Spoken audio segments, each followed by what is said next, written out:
Estamos siguiendo la lectura del libro El Testigo Viviente y vamos a leer entonces el capítulo que dice La evidencia cruzada incontrovertible. Esto fue escrito por la hermana Elena G. de White. Elena G. de White vivió de 1827 a 1915. Comenzó la obra cristiana activa a los 17 años en 1844 y continuó hasta su muerte en 1915. Aparte del don profético que proporcionó orientación a la Iglesia Adventista del Séptimo Día desde sus inicios, ella hizo una contribución asombrosa a la denominación. Como esposa de James White, desde 1846 hasta su muerte en 1881, ella lo asistió en casa y en el púlpito, cuidando su salud y crió a sus hijos para servir al Señor.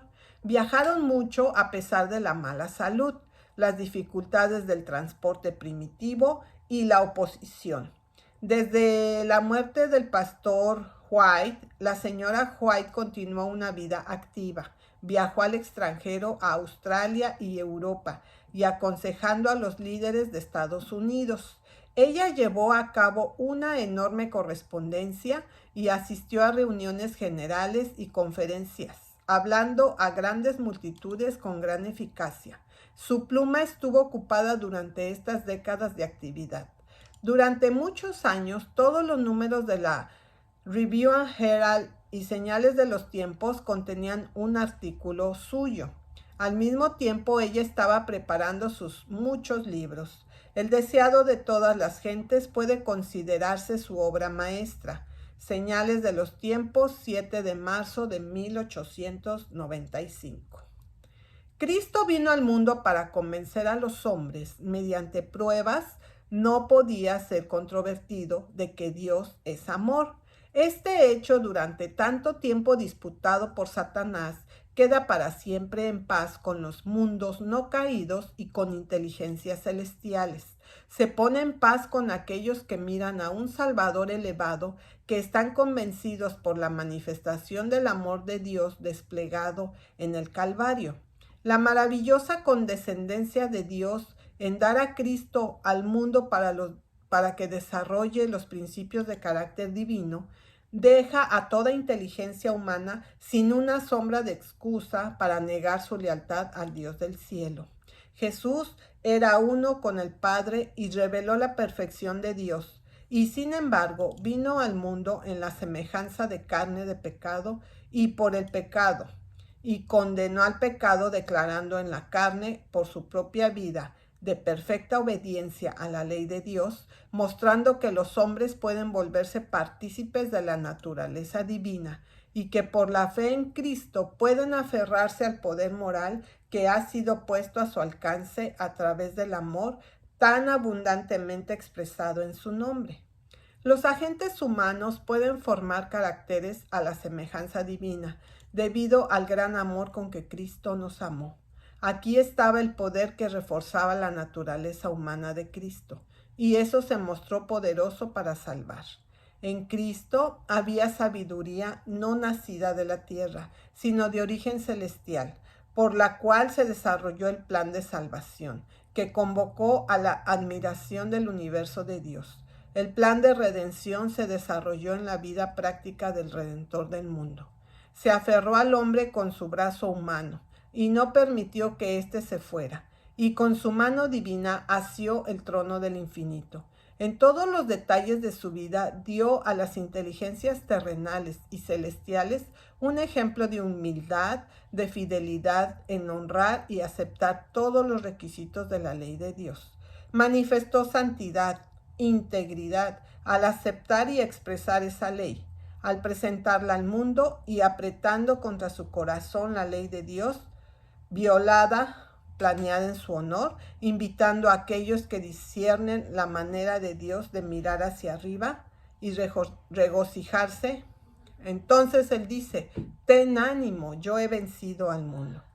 Tronos y reinos serán tuyos si soportas la prueba y la prueba de Dios, porque solo los leales entrarán en los portales de la dicha. Jesús colocó la cruz en línea con la luz que venía del cielo, porque es allí donde llamará la atención del hombre. La cruz está en línea directa con el resplandor de los rostros divinos, para que al contemplar la cruz, los hombres puedan ver y conocer a Dios y a Jesucristo, a quien Él envió. Al contemplar a Dios, contemplamos a aquel que derramó su alma hasta la muerte. Al contemplar la cruz, la vista se extiende a Dios y se percibe su odio por el pecado. Pero mientras contemplamos en la cruz el odio de Dios al pecado, también contemplamos su amor por los pecadores, que es más fuerte que la muerte. Para el mundo, la cruz es el argumento incontrovertible de que Dios es verdad y luz y amor. El plan de Satanás consistía, por su filosofía mentirosa, en ampliar la brecha que existía entre Dios y el hombre. Argumentó que el hombre no podía guardar la ley de Dios y por lo tanto que Dios se había visto obligado a cambiar las leyes que había hecho y entonces había abolido la regla de su gobierno. El trabajo de Satanás era mantener la agitación contra Dios en progreso y mantener la pregunta al frente de si Dios era luz y amor o no. Satanás podría establecer una enemistad pronunciada hacia Dios solo despreciando las leyes de su gobierno. Al hacer esto, engañó a muchos. A través de sus sutiles razonamientos, hizo que muchos transigieran. Así pensó cultivar una cosecha tan grande de enemistad hacia Dios como para desanimar al poder divino, agotar la paciencia de Dios y contrarrestar su amor, para que Dios abandonara al hombre a su engañador al retirar su misericordia y gracia. Pero, ¿cuál fue el resultado de sus trabajos malignos?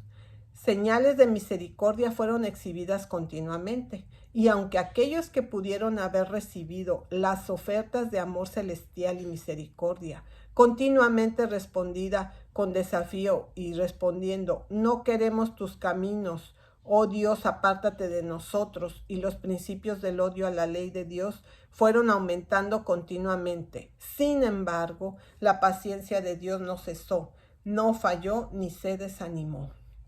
El amor y el odio estaban cara a cara. ¿Recibieron los hombres el golpe aniquilador de un Dios ofendido? Mirad qué amor nos ha dado el Padre, que seamos llamados hijos de Dios. De tal manera amó Dios al mundo, que dio a su Hijo unigénito para que todo aquel que cree en Él no se pierda, sino que tenga vida eterna. En la crisis, cuando la iniquidad se había extendido por el mundo y Satanás parecía estar a punto de triunfar, Jesús vino con la embajada de la divina misericordia. Satanás se regocijó con la idea de que había llevado a los hombres a tal estado de maldad que Dios iba a destruir al mundo. Pero Jesús vino no para condenar, sino para salvar al mundo. Pero ¿fue extinguida la ley de Dios que señalaba la transgresión del hombre por la muerte de Cristo? Si eso fuera así, Satanás habría ganado todo lo que se había propuesto obtener. No, la verdad eterna, fue reivindicada en la manifestación de la justicia de Dios, que es en su verdadera esencia el amor de Dios. La cruz de Cristo testifica de la inmutabilidad de la ley de Jehová. Dios podía haber dado a su Hijo unigénito, pero no podía haber abolido ni una jota ni una tilde de su ley para encontrarse con el hombre en su condición caída. Apartar una tilde de la ley sería anular y dejar sin efecto toda la ley. La cruz del Calvario, por todo el tiempo, por toda la eternidad, es el argumento incontestable con respecto a la inmutabilidad de la ley de Dios. El mundo entero está condenado ante la gran norma moral de justicia. En el gran día del juicio, toda alma que haya vivido en la tierra recibirá sentencia de acuerdo a sus obras, si sus obras han sido buenas o malas a la luz de la ley de Dios. Cada boca será detenida como si en la cruz su víctima moribunda es presentada y su verdadero significado será visto por cada mente que ha sido cegada y corrompida por el pecado. El misterio de la encarnación y la crucifixión serán claramente discernidos, porque será presentado ante la mente y toda alma condenada leerá lo que ha sido el carácter de su rechazo a la verdad. Todos comprenderán que se han desviado de la verdad al recibir las malas interpretaciones y mentiras hechizantes de Satanás en lugar de toda palabra que sale de la boca de Dios. La puerta está cerrada, como estaba la puerta del arca en los días de Noé. Los grandes hombres de la tierra comprenderán entonces que ellos han entregado la mente y el corazón a una filosofía cautivadora que agradó al corazón carnal. Esperanza y gracia y cada incentivo tendido por alguien que los amaba y dio su vida por ellos, para que todo aquel que en él cree no perezca, mas tenga vida eterna. Pero se negaron al amor de Dios. Sus altas opiniones, sus razonamientos humanos fueron ensalzados, se declararon suficientes en sí mismos para comprender los misterios divinos y pensaron que sus propios poderes de discriminación eran lo suficientemente fuertes para discernir la verdad por sí mismos. Cayeron presa fácil de la sutileza de Satanás, porque les presentó errores engañosos de filosofía, el cual tiene una infatuación por las mentes humanas. Ellos se apartaron de la fuente de toda sabiduría y adoración, el intelecto. El mensaje y los mensajeros de Dios fueron criticados y descartados por debajo de sus humanas y elevadas ideas. Las invitaciones de la misericordia fueron objeto de burlas y negaron la divinidad de Jesucristo. Se burlaron de la idea de su preexistencia antes de asumir la naturaleza humana, pero los jirones andrajosos de sus razonamientos humanos se encontrarán solo como cuerdas de arena en el gran día de Dios.